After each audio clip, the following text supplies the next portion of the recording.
Hi everyone, and welcome again to Yoga from the New World Order. I thought we'd do a little intro video before doing the class, and this is just so we can save time, so we don't have to keep going over the same things over and over again. So I am guessing some of you may never have done yoga before, or you haven't done yoga for a long time, and there's all sorts of levels out there, levels of ability, experience, shapes and sizes and ages, okay? So the classes tend to be in that medium range. There'll be some stuff that maybe you find difficult, and then there'll be some stuff that most people find quite easy, all right? And I really like to start my classes with a good warm-up. So, for those of you who haven't practiced yoga before or for a long time, or you're worried about your level of flexibility or your balance, I would suggest that you have a chair handy.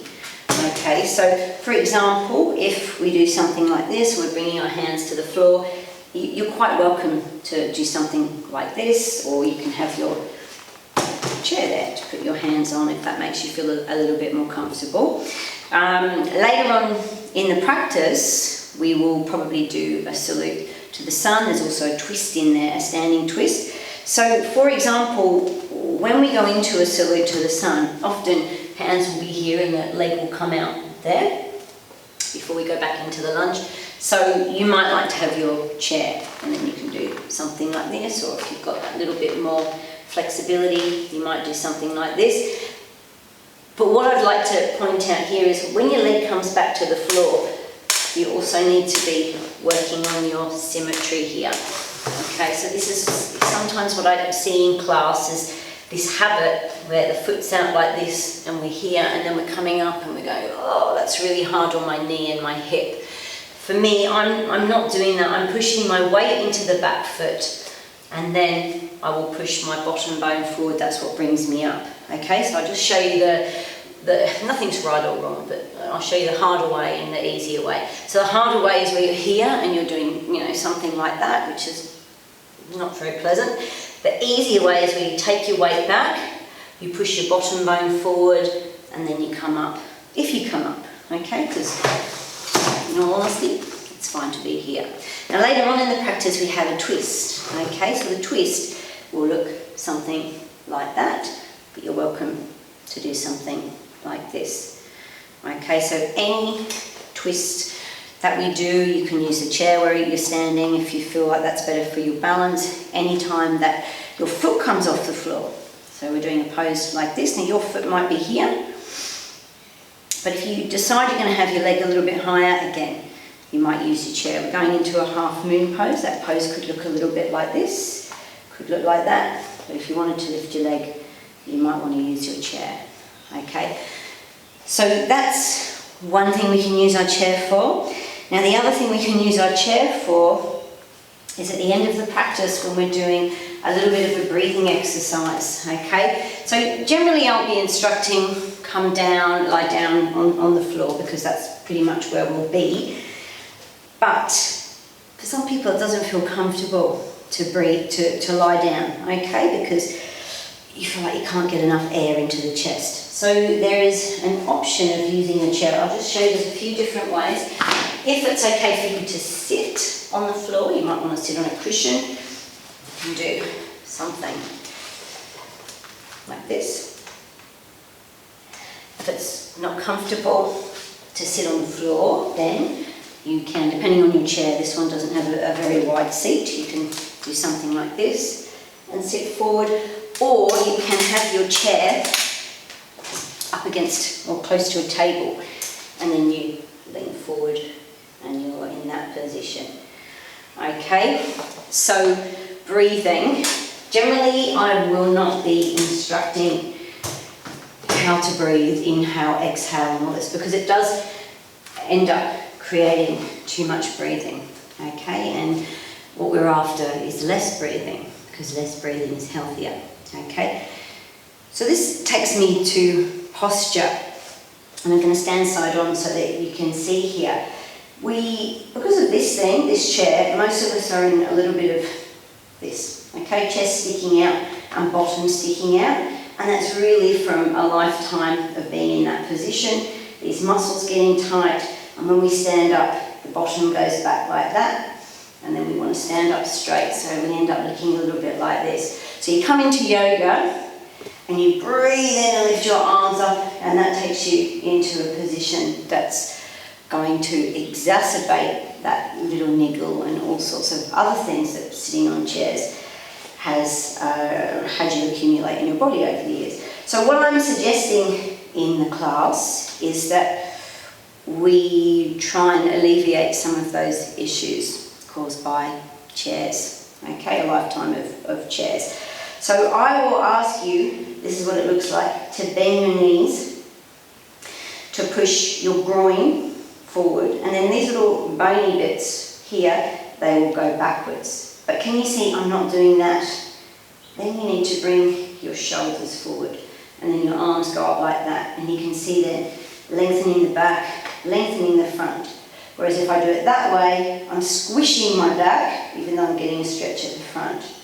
Okay? Now the other thing that we'll try, you can practice this with me if you want, is if you happen to be in that position, whether your arms are up or down, because this is a habit too, if you try and breathe now, I don't know about you, but mine's getting stuck here. It's really hard to breathe with your bottom and your chest sticking out and your shoulders down away from your ears, okay? Because the majority of your lungs is here in the back.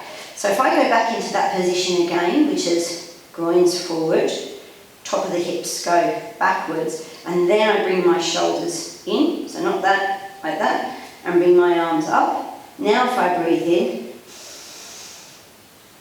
I can get the air a lot higher, which is why I just showed you that you can do another position for the breathing exercise at the end if you find that when you're lying down you get a little bit stuck. Okay, so that's really important to remember. Now the third thing I just wanted to show you is a really simple exercise, but it can play a little bit with your head when we're trying to do it during a flowy practice, and that's this one. So we have our hands together like a prayer position, and then we do something like this, okay? And that gets confusing when you're moving through a flowy practice. So let me just show you slowly, and also remind you that you'll probably be in the room with one other person or just by yourself, so nobody really cares anyway. But what we do is we take one hand forward and the other hand back. Okay, so it looks like that. This is it done really slowly. Okay, so that's that exercise. Not so difficult really. The fourth thing is, please remember to work to your own level of ability. And my suggestion for participating in these classes is that you are a person who can get out of bed, in and out of bed without an issue. You can get up and down the stairs without any issue, and you can get up and down off the floor without any issue, and you need to be in a reasonable kind of level of, have a reasonable level of health and fitness. Okay, so that's just really important. Look after yourself, because what we're doing in this class is we're not overstretching. Yoga is really not about stretching. We're doing what we call a lot of active movements, active stretching. So to explain active stretching, I will show you a pose that's often taught in yoga classes that can be quite damaging for the average person because of this thing, because of this chair and the chair lifestyle. So that's a pigeon pose. So pigeon pose looks a little bit like this. Okay, now I'm a little bit more flexible than most in my hips, so you can see my foot comes forward like that. And if I go into this position, you can see my shin, my calf, is pretty much level with my chest. But that's a passive stretch. That's not an active stretch, okay? Because I'm kind of lying to myself a little bit, and I'll show you why. All right, so if I come to standing, and I try and get my leg in that position, then I'm nowhere, can't balance very well, I'm nowhere near getting my calf or my shin up to my chest. So that's an active stretch, okay, because that's my true level of ability. That's the flexibility of my hip, not as flexible as it looked on the floor. Okay, but this is what you call a passive stretch. Okay, this is a passive stretch. This is an active stretch. Okay, and it's very hard to overstretch when you do an active stretch because you're relying on what you have already. Okay, you're relying on your level of strength and you're working with gravity. Okay, so things to remember, and I hope you enjoy the class tomorrow, and I'll see you then. Thank you.